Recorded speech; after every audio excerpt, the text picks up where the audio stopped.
Well, hello, cowboys, cowgirls, and outlaws. Today, we are having another episode of, you guessed it, Coffee with Slick Sixguns.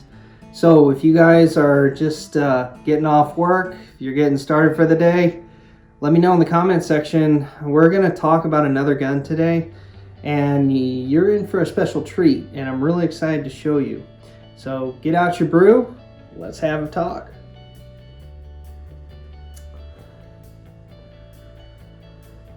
Alright, so I have to go ahead and let you guys know that the gun we are going to talk about today is kind of an early Christmas gift for myself, just because we've had a pretty good year so far, and also I love you guys just that much. It's something you guys probably haven't seen on the channel. Well, obviously you haven't seen it at all, but it's going to be pretty fun. So without any further ado, let's go ahead and get right into it. This is a Colt Walker replica. As you guys can see, it is quite a massive gun. So as with all of these episodes, sure, I'll go ahead and show you that it's clear. You can tell because there are no percussion caps on it at all. This thing has been safety checked prior to actually showing it here on camera. But today we are going to go ahead and I'm going to tell you, as with any of these episodes, I'm going to go ahead and kind of show you the features of the gun just a little bit. We're going to talk a little bit about why I decided to get it, how much it cost me, my first impressions, which is obviously going to be important to some people who are considering getting these firearms, and you know, kind of some good and bad things about it, or our opinions of it, which is going to be, like I said, part of the first impressions. So without further ado, let's go ahead and kind of talk about it. So this is not going to be a history video, but as you guys can see, the grips on it are all one piece. It's all wood. It has a blue backstrap here, all right, a brass trigger guard, which you guys can see here. It is obviously a very large frame, and you know, it is single action. This is a single action revolver, so you guys have to cock the hammer every single time. It's kind of got a color case hardened finish to it. Real color case hardening, that's up for debate, but I'm not going to talk about that.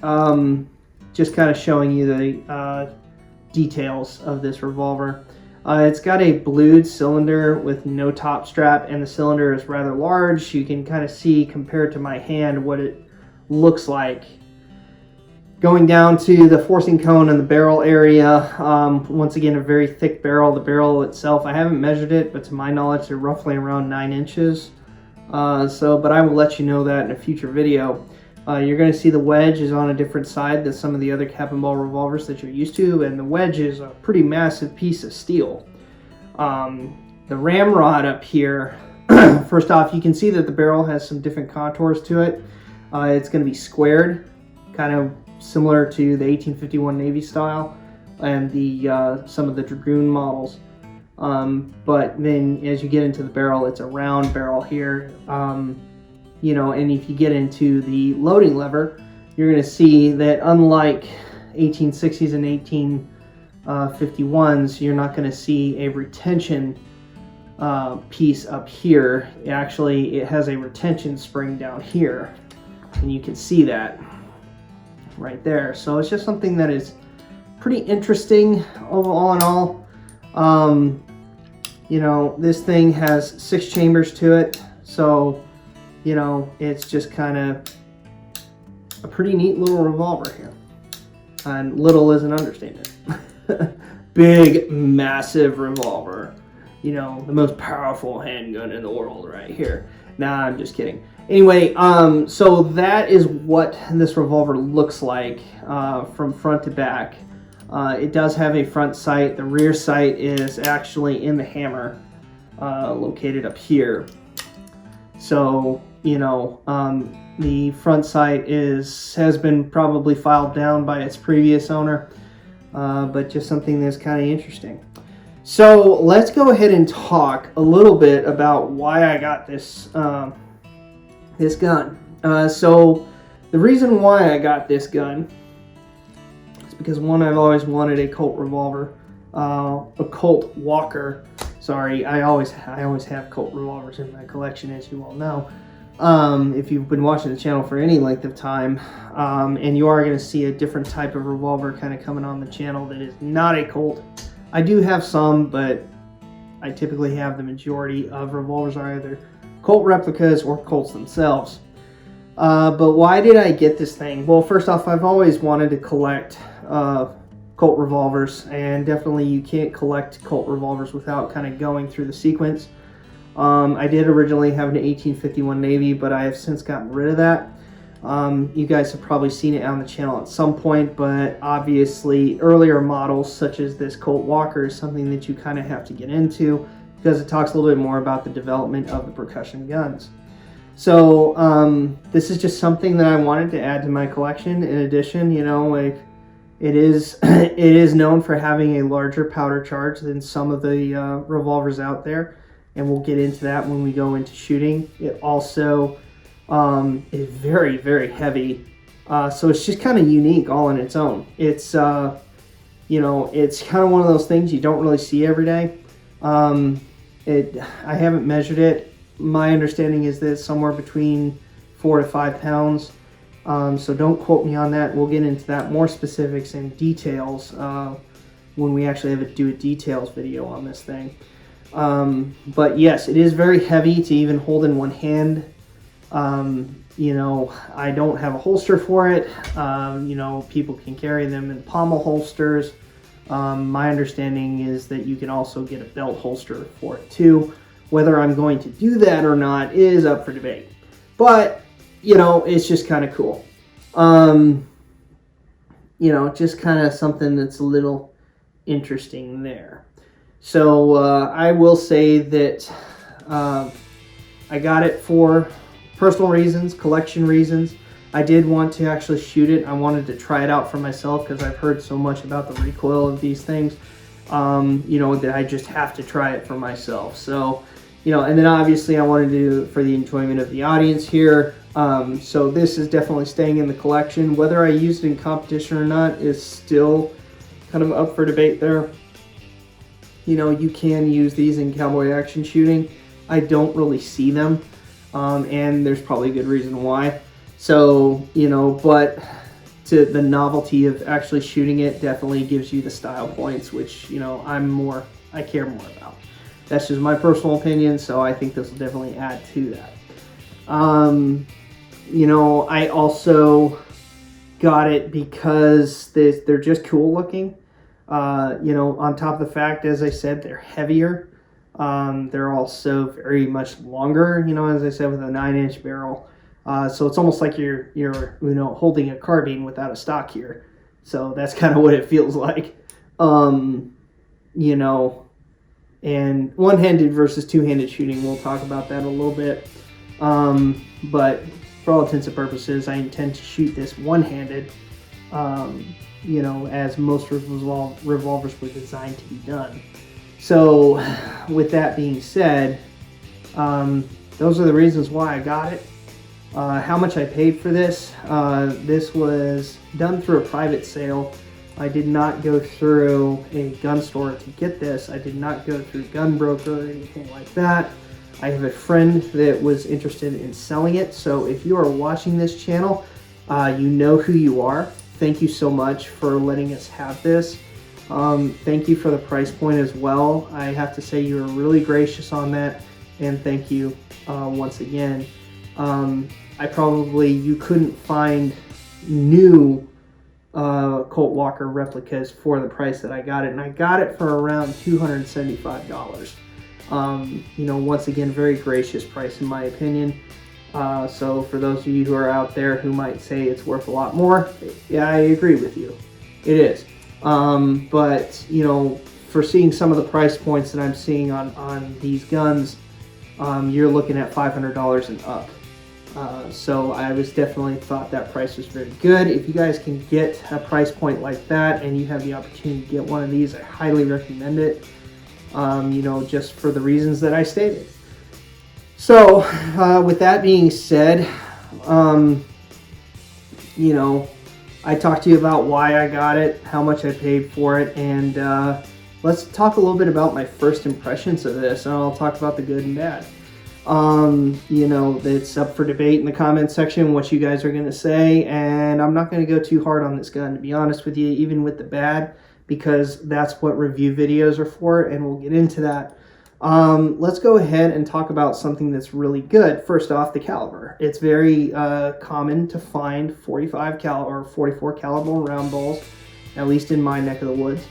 The percussion caps also are a little bit more common to my knowledge, at least where I'm at, and if not, I know some people who I can get it from. So that is good. It's also kind of neat just because of the cool factor. It's not something you see every day, so the impression of having a 9-inch barrel long handgun that's very big bore, that's big bore enough, with a pretty significant powder charge is intimidating. I think that's kind of cool.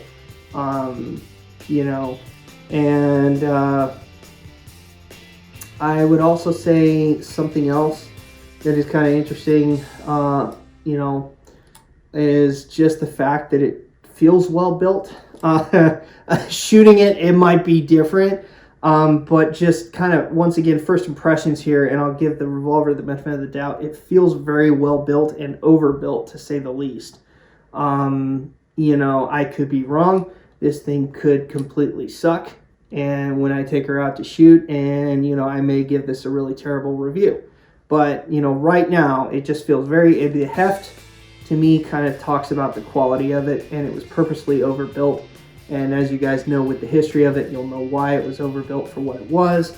And I just think that's awesome. So, the grips I think are really cool. They're not like the standard red grips that you would find on a U-Birdie, something like this. You're going to see that these have a little bit of a shiny brown, authentic wood look to them. And so I will not be stripping that varnish off. I don't really do that much with my guns unless I absolutely have to. Some people are different, but I do actually like the grips on this, and since a lot of people who are Revolver people kind of go crazy for the grips, I'll say that the grips are pretty good. When shooting it, we'll see how that works. However, so let's talk about that. Let's talk about the things that I would say that this thing, I don't want to say I don't like, but it's just something that I'm kind of leery of, knowing that when we're going to shoot this. One of the biggest complaints is obviously going to be the loading lever. It's only held in place by this spring here, which at this point is very positive. Just messing with it. I think it's a very positive spring. You can change that. You also can replace it, to my knowledge. I think that is going to be obviously a really weak point when shooting it. And I think historically we do know that was one of the chief complaints. Can be mitigated. There are methods on how to do that, and we'll cover that in later videos. But that's just something that I don't really like off the bat. The loading lever obviously is long enough so you can get good amount of leverage in order to load. I think that's very good.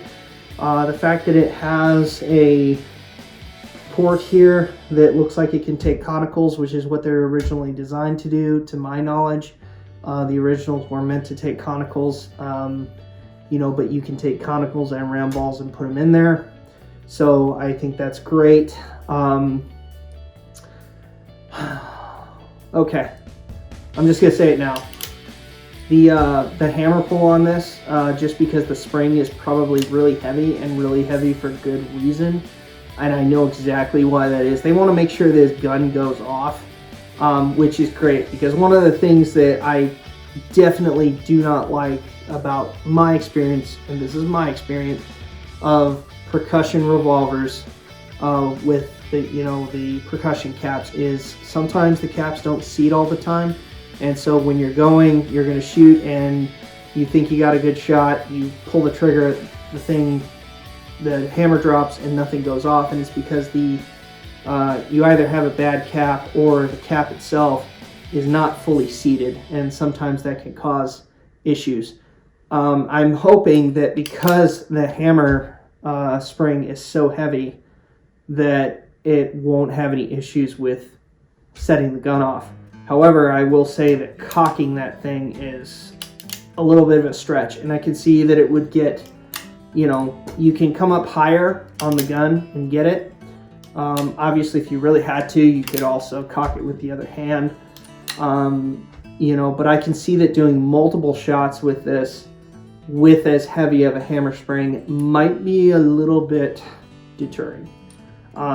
It's not going to deter me by any means, but for someone who is not used to something like this, that might be a bit of an issue. So anyway, that's something I would say is a bit of a lacking thing, but all right, so we're not going to hate too much on this thing. You know, I think it's going to hopefully have more good than bad. We'll see. That remains to be determined. But yeah, so those are my first impressions. You guys know what I got it for. I'm really excited in future videos to show what this is like. I hope you guys are enjoying your coffee, and I will see you in the next video.